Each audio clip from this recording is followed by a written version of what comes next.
ஜாலிக்கு தான் நான் எப்பயாவது சும்மா ஒரு என்டர்டெயின்மெண்ட்டுக்காக தான் நான் சொல்லுவேன். இல்லைனா வீட்டுக்கு போனால் செம்ம அடி விழும். அப்பா பார்த்துட்டிங்கன்னா, இப்போ ரொம்ப செலக்டிவாக தான் படம் பண்ணுறாரு. அதில் ஏற்கனவே 99ல் ஒரு படம் வந்து நான் அப்பாவுக்கு பண்ணுறேன் நான். ஸோ, இப்போ அதுக்கப்புறம் 100த் ஃபிலிம் என்ன பண்ணுறாருன்னு தெரியல. பட் இப்போ அந்த 99த் ஃபிலிம் ஏற்கனவே நாங்க டிசைட் பண்ணிட்டோம்.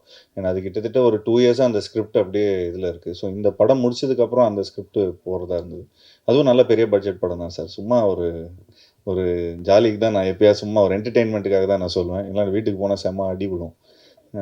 பட் இதுவரைக்கும் எனக்கு தெரிஞ்சு ஒரு 6 to 8 ஃபிலிம்ஸ் வந்து அப்பாகிட்ட பண்ணியிருக்கிறேன். பட் கணேஷ் சார் பார்த்துட்டிங்கன்னா, தொடர்ந்து நெறைய படங்கள் பண்ணிட்டுருக்காரு.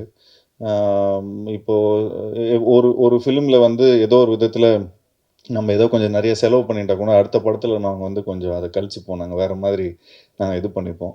பட் அப்பான்னா திரும்ப நான் வந்து அது வேற வேற கணக்குல நான் சொல்லணும் அதுக்கு. சார் வருஷம் பண்ணலான்னு சொல்லிட்டாரு. அந்த கணக்கெல்லாம் எப்படி இதில வருமா சார்? நிச்சயமா சார். இது வந்து இப்போ இது வந்து நாங்க பிசினஸா பண்ணல. இப்போ ஆக்சுவலி பார்த்துட்டீங்கன்னா, கணேஷ் சார் வந்து அவருக்கு எவ்வளோ பிசினஸ் இருக்கு. எவ்வளோ விஷயங்கள் இருக்கு.